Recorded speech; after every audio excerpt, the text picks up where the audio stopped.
Olá pessoal, tudo bem com vocês? Professor Damião falando. Vamos nós para mais uma videoaula de Geografia, dando continuidade e hoje concluindo o nosso conteúdo sobre a África, onde nas últimas aulas nós estamos discutindo aí sobre inúmeros fatores pertinentes ao continente africano, questões étnicas populacionais, aspectos econômicos, falamos também sobre a questão da regionalização do continente africano e agora nós vamos abordar aqui algumas questões atuais, tá certo? E também adentrarmos ali um pouco nesses conflitos, nessas tensões que lamentavelmente são ali ainda comuns no continente africano, tá bom? Nós estamos ali entre as páginas 224 e 229 do nosso livro de Geografia, então nos acompanhe aí para assim você puder também aprofundar o seu entendimento sobre a temática, tá bom? Então vamos aqui fazer um panorama sobre essa África que é conflituosa, né? Uma África conflituosa, quais as razões para que se verifique ainda tantos conflitos internos no continente africano, tantas tensões, né? E a gente já faz logo uma relação direta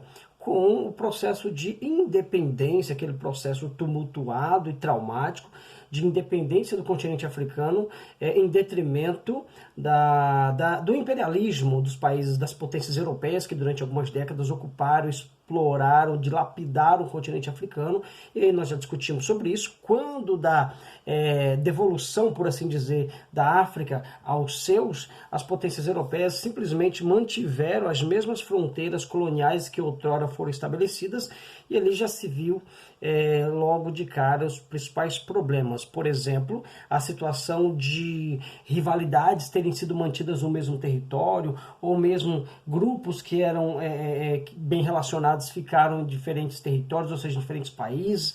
Então aquilo tudo ao longo do período histórico foi nutrindo muitas tensões, o que acarretou aí nesses conflitos, particularmente na África subsaariana, é o que nós temos percebido bastante nos últimos tempos. Então percebam como esta situação que se dera lá no final do século XIX, início do século XX, até os dias atuais, traz consequências tremendamente negativas para as populações africanas, né, para os povos africanos que vivem mediante toda essa situação conflituosa, né? É evidente que outros fatores também que têm uma relação com essa situação ali da ocupação das potências europeias, que é justamente a ausência em alguns países da democracia.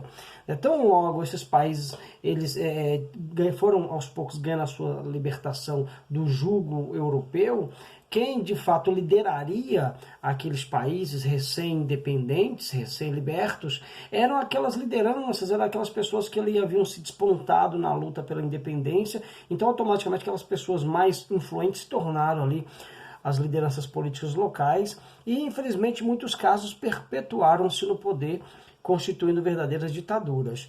É fato que nos últimos anos a gente tem percebido uma incipiente redemocratização dos países, uma abertura para eleições, mas ainda existem situações que carecem mesmo de transformação.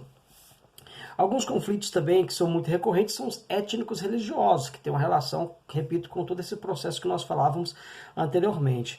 Os países que atualmente mais registram situações desta natureza, de conflitos de natureza étnica e religiosa no continente africano, podemos destacar, por exemplo, a República Centro-Africana, ainda sofre muito dessas tensões, a República Democrática do Congo, a Somália, o Sudão do Sul, a Nigéria, são países africanos que ainda têm ali no seu interior essas disputas de natureza étnica, religiosa também, o que acaba gerando verdadeiras guerras civis, conflitos, gera também a emergência de alguns grupos extremistas, grupos terroristas, nós vamos ver adiante. Então, essa situação, além também de elucidar uma situação que é muito crítica no continente africano, que é uma leva de pessoas que simplesmente se deslocam na tentativa de fugirem dessa situação caótica. Então, configura-se uma leva gigantesca de pessoas ali consideradas refugiadas, né, quando elas tentam entrar nos demais países fronteiriços ou mesmo de outros continentes, como é o caso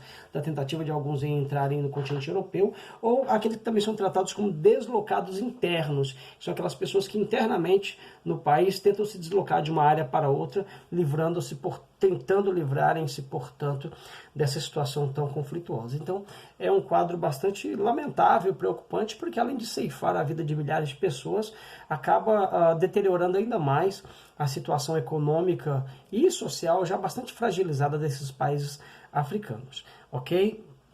Um dos conflitos de natureza étnica mais até hoje conhecidos no continente africano no pós-independência dos países mediante a exploração das potências europeias é a situação de Ruanda. Inclusive, na turma, nós tivemos a oportunidade de fazer um trabalho sobre, né, o filme Hotel Ruanda, que retrata ali essa situação. Eu pedi que vocês efetuassem também algumas pesquisas. E aí a situação de Ruanda, ela é, digamos assim, enfim, emblemática, negativamente falando, é óbvio, porque houve ali um genocídio. Mais de 1 milhão de pessoas morreram, perderam a vida ali, particularmente dos Tutsis, né, que era o grupo étnico minoritário, né, teriam sido ali massacrados pelos Hutus, que eram, portanto, um grupo étnico oposto, que ali havia uma grande, digamos assim, tensão entre esses grupos étnicos. Tão logo a Bélgica devolve Ruanda aos seus, a Bélgica trata de criar um barril de pólvora, por assim dizer, ali, e aí simplesmente deixou o país em guerra, e ali nós tivemos essa guerra civil entre os Tutsis e os Hutus. Então, após décadas de disputa pelo poder, em 1994, teve início uma guerra civil no país. Em decorrência, os Hutus que estavam no poder promoveram um genocídio que resultou na morte de mais de 1 milhão de Tutsis e na fuga de 2 milhões de pessoas, além de também disseminar ali essas rivalidades entre outros países, como Burundi, República Democrática do Congo, ou seja, o genocídio em Ruanda, que fora culminante em 1994, resultou de uma disputa política entre esses dois grupos étnicos, que ali foram deixados de maneira muito tensa após a independência de Ruanda, independente, portanto, da Bélgica, e a gente viu, portanto, esse genocídio, algo bastante triste na história do país e na história do continente africano. Então, hoje Ruanda percorre um longo caminho para se reconciliar, por assim dizer, reconciliar ali a sua população, e os governos tomam algumas medidas. Por exemplo, hoje em dia é proibido, né, você ter no documento de identificação aquilo que lhe identifique no documento civil qualquer, aquilo que identifique de que etnia você pertence, justamente para não mais, digamos assim, elucidar esse divisionismo presente lá em Ruanda. Então, o genocídio de Ruanda entre Tutsis e Hutus é talvez ali um dos maiores massacres que já se perceberam naquele continente, em função ainda, tendo uma relação direta com o processo de exploração colonial que as potências europeias estabeleceram no continente africano. Outra situação também, e essa mais recente, e é também a situação conflituosa, é a situação do Sudão. Nós sabemos que o país mais jovem do planeta é o Sudão do Sul, criado em 2011, né? Na verdade, se separou ali do Sudão, e ali no Sudão tinha uma divisão assim de natureza também, além de étnica, religiosa também. Ao norte do país, antes da separação, ao norte do país, a maioria da população era muçulmana, né? E também além de um grupo étnico distinto daqueles que viviam ao sul, que não eram muçulmanos, praticavam animismo. O que é o animismo? Nada mais é do que aquela religião que acredita que os elementos da natureza possuem alma e de uma certa forma emergem e têm algum poder, então é o chamado animismo, né? Então a população ao sul, além de serem ali boa parte delas cristãs, eram também animistas. Então, claramente, entre norte e sul, você tinha essa divisão tabela de questões étnicas, mas muito mais de questões religiosas. E isso engendrou, entre os anos de 1956 e 2005, um conflito gigantesco. Uma guerra, literalmente uma guerra civil entre o norte do Sudão e o sul, né?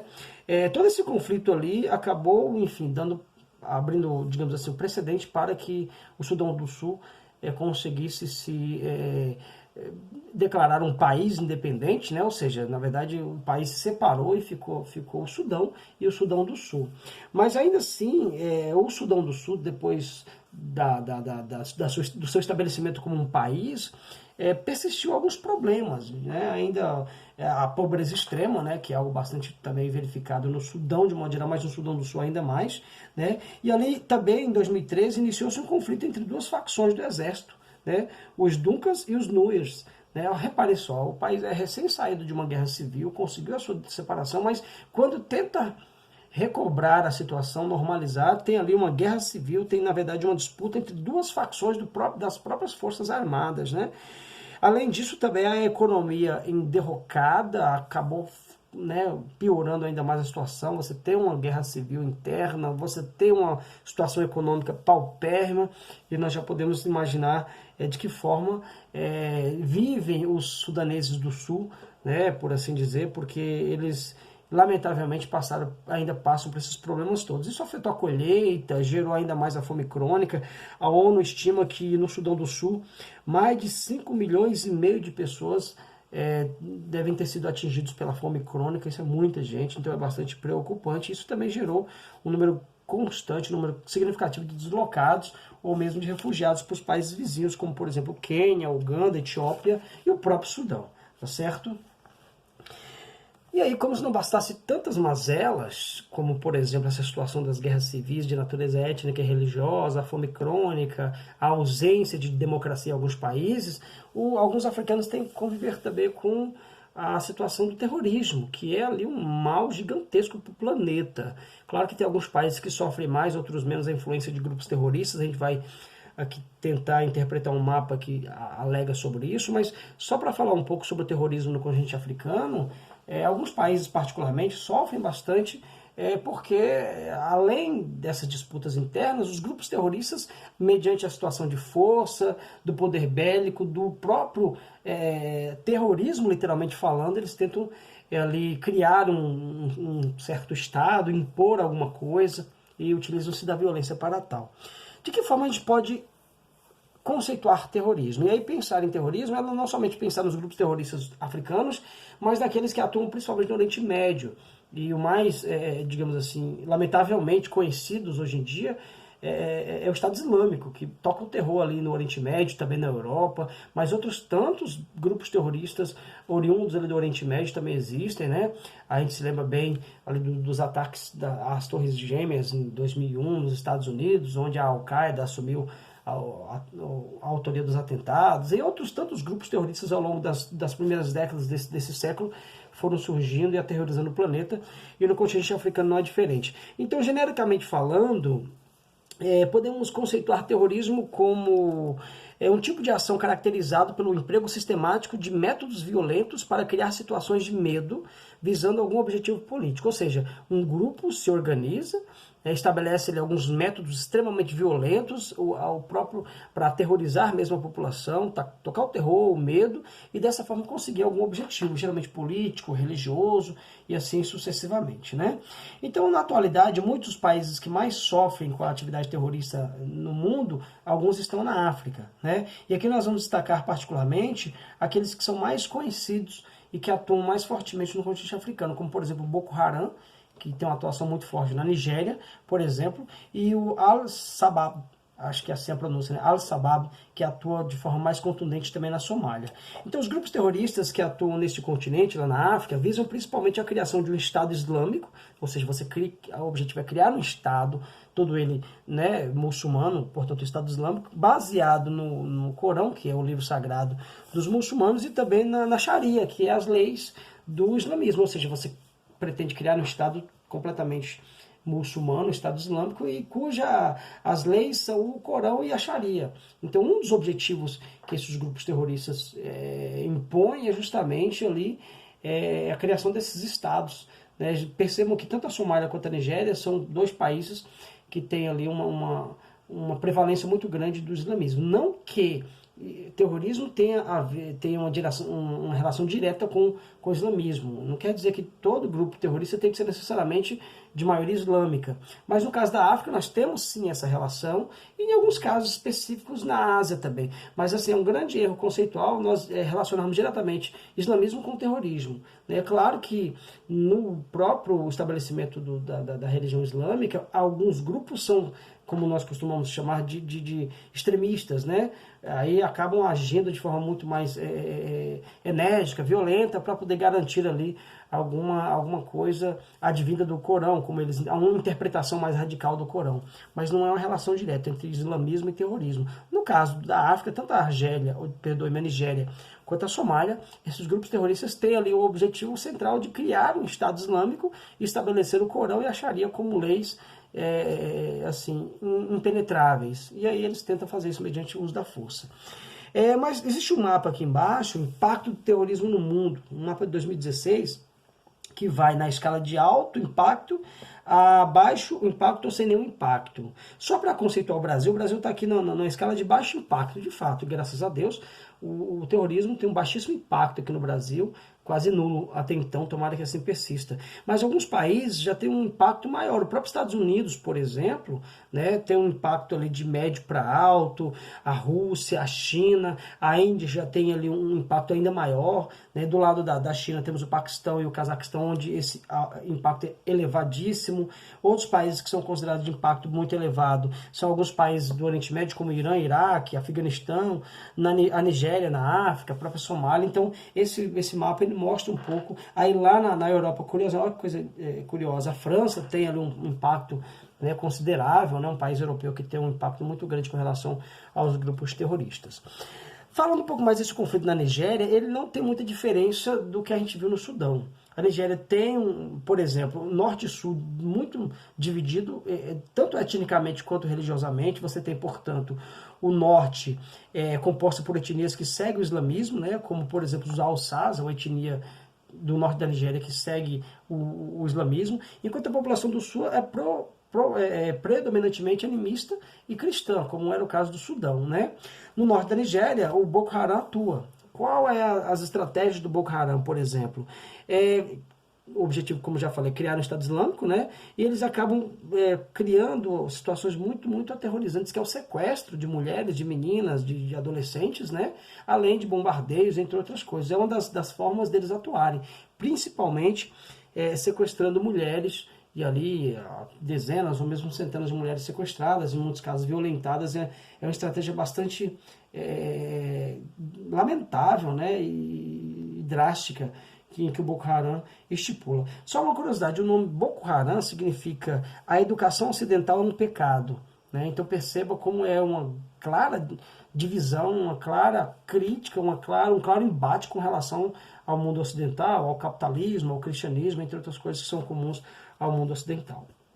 Ainda falando sobre as situações de conflitos na África, é importante lembrarmos do apartheid na África do Sul, né? Ali durante alguns anos, para ser mais exato, a partir de 1948, a elite branca impõe-se na África do Sul. E de onde vem essa elite branca? A África do Sul foi colonizada pelos ingleses, então tão logo houve ali a independência, muitos desses descendentes dos ex-colonos permaneceram na África do Sul, estabeleceram um grupo grande, né, de descendentes brancos europeus por lá, tanto que a população da África do Sul era bastante misturada nesse sentido. Então essa elite branca ela se impôs e determinou que de fato deveria haver a segregação, que foi denominada de apartheid, ou seja, espaços públicos onde os negros não poderiam frequentar, somente os brancos, transporte, aí bares, restaurantes, supermercados, enfim, aquela verdadeira situação de divisão, como a gente viu também nos Estados Unidos, ali combatido por Martin Luther King. O apartheid estadunidense também tem uma relação, uma influência do apartheid sul-africano. Então toda essa situação foi muito lamentável também com relação à separação entre brancos e negros lá na África do Sul. As populações negras elas tiveram que forçosamente habitar em áreas mais precarizadas, em bairros sem muita infraestrutura, denominados de guetos, né? Então ali ficariam todos eles nesses guetos, vivendo uma situação bastante precarizada. Essa situação lamentável e débil, por assim dizer, de apartheid, de divisão por questões de natureza étnica e racial, chega ao fim em 1990, com a transformação do sistema político da África do Sul e o estabelecimento de uma nova Constituição. Então, a nova Constituição de 1990 acabou com essa situação do apartheid. Nessa mesma situação, Nelson Mandela, que ficara 27 anos preso justamente por lutar contra o apartheid, Mandela ficou 27 anos na prisão, E quando ele é liberto, ele ainda consegue se eleger presidente da África do Sul, e causa uma grande transformação. Hoje, as lideranças sul-africanas são negras, enfim, embora se tenha muitos brancos habitando na África do Sul, e, enfim, de uma certa forma, a divisão de renda ainda é bastante, digamos assim, incoerente por lá, então existe uma grande concentração de renda por parte dos brancos. Então o fim do apartheid meio que não solucionou muito essa situação da má distribuição da renda, então a renda está muito concentrada entre os brancos, mas trouxe pelo menos essa questão da democracia e, enfim, pôde se abrir um pouco e, enfim, também acabar com essa história dos espaços ocupados exclusivamente por brancos, o que é algo bastante lamentável. E é importante salientarmos que, aos poucos, a democracia no continente africano ela vem ganhando forma, ela vem ganhando espaço. Alguns países, por exemplo, hoje já estão com democracias bastante consolidadas. É o caso, por exemplo, de Cabo Verde, Gana, Angola, África do Sul. São países que têm a democracia consolidada, têm eleições frequentes, recorrentes. Isso é muito importante, porque um dos verdadeiros karmas do continente africano, além da pobreza, lamentavelmente, além das guerras civis, é também a ausência da democracia. Então, alguns países vêm ali se despontando nesse sentido, é muito importante, até porque, dada a situação econômica que esses países vivem, eles precisam se organizar no que diz respeito à democracia, à realização de eleições, a essa abertura toda, ao garantimento de direitos civis, porque isso é condição para que alguns organismos internacionais, como o FMI, Banco Mundial, etc., abram as portas para os países africanos, possam assim conceder empréstimos para que esses países saiam de uma situação de extrema pobreza. Então, se você não tem uma democracia consolidada, você também não vai ter acesso a esses organismos internacionais que financiam, que dão créditos, que dão empréstimos a esses países. Então, é muito importante que aos poucos esses países venham aí ganhando essas aberturas. Tem aqui um outro mapa importante também, que mostra o índice de democracia no continente africano e o que é levado em consideração para se medir esse índice. Basicamente o que? A legitimidade, né, e o pluralismo das eleições, ou seja, eleições mais plurais possível entre etnias e gênero, por exemplo, né? Respeito às liberdades civis, funcionamento do regime político, envolvimento político da população. Então, esses elementos são considerados para se criar um índice, que é o chamado índice de democracia, né? Quanto mais próximo de 10, mais ideal é no que diz respeito ao estabelecimento da democracia. Quais são os países que estão ali nessa média bem interessante com relação ao estabelecimento da democracia? Botsuana, Namíbia, África do Sul, Gana, Tunísia, para citar alguns. Mas nós temos outros que estão em situações muito próximas do péssimo, ou seja, que na verdade existe a ausência quase que total da democracia.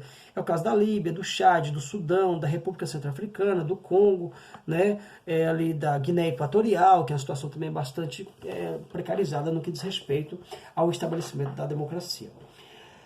Essa questão da democracia, essa questão da manutenção por décadas de alguns líderes em alguns países, ou seja, dessa governança com mãos de ferro, acabou contribuindo muito para um episódio muito emblemático no início da década de 2010, que envolveu não somente a África, como também alguns países ali asiáticos, que foi a chamada Primavera Árabe.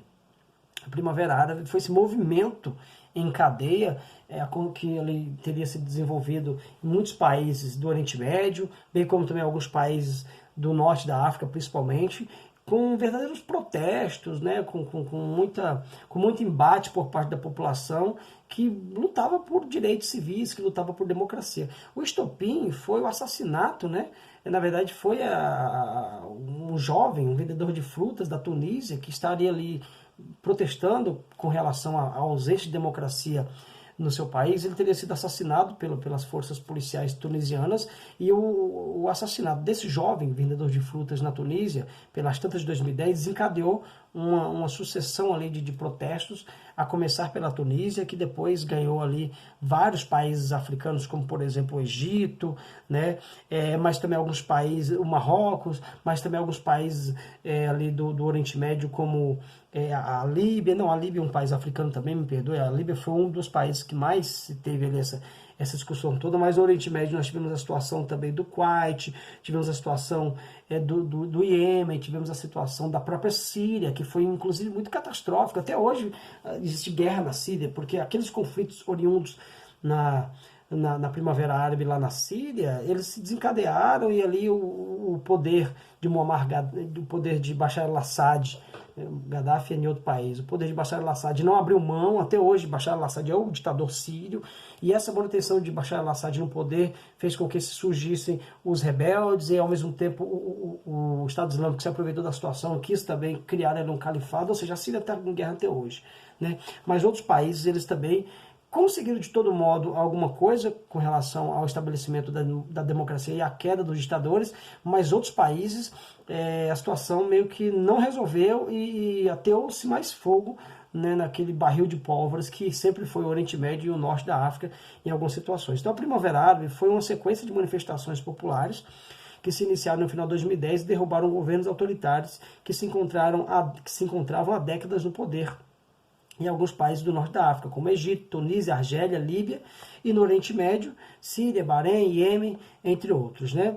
No Egito, por exemplo, o ditador Hosni Mubarak, já inclusive falecido, caíra, né, nessa situação. Então Hosni Mubarak ele fora deposto, mas não resolveu muito, porque tão logo o Hosni Mubarak ele é deposto, quando se pretendia instaurar a liberdade, a democracia, o exército deu um golpe de Estado e restabeleceu uma espécie de verdadeira ditadura. Ou seja, o Egito não logrou muito êxito de tudo isso. Derrubou o ditador, mas o exército deu um golpe de Estado. Outras situações que não foram muito exitosas, a situação da Líbia, Muammar Gaddafi, ele foi inclusive capturado posteriormente pelo exército americano, foi assassinado, né, foi, enfim, morto. E aí Gaddafi, enfim, saiu de cena, mas na Líbia não conseguiu criar ali alguma coisa. Por exemplo, as forças ocidentais, particularmente dos Estados Unidos, que tentou auxiliar nesse sentido, mas no final das contas, hoje, quem governa a Líbia é um grupo miliciano, por exemplo. Foi uma situação bastante deprimente no que diz respeito ao resultado da Primavera Árabe para a Líbia. O pior dos resultados, como eu disse aqui, foi a situação da Síria, na Ásia, não na África, mas na Ásia, que faz a situação da guerra ter se estendido até os dias atuais. O país que talvez tenha saído mais exitoso da Primavera Árabe foi a Tunísia, de onde tudo começou. Hoje, os tunisianos têm, portanto, uma eleição consolidada, uma democracia consolidada, com eleições frequentes, e o que, de uma certa forma, é muito importante, haja vista que a Tunísia sempre sofrera, assim como esses países que foram aqui citados, com essa ausente democracia.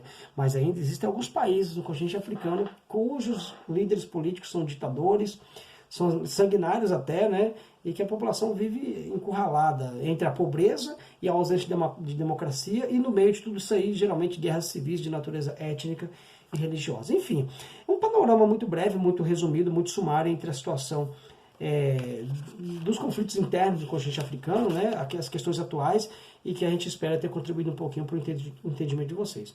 Recorram ao livro, dá uma pesquisada também sobre tudo isso que a gente falou aqui, para dar uma formulada melhor nas ideias de vocês, tá certo? Agradeço ali a companhia e a atenção, e até a nossa próxima oportunidade. Fiquem bem.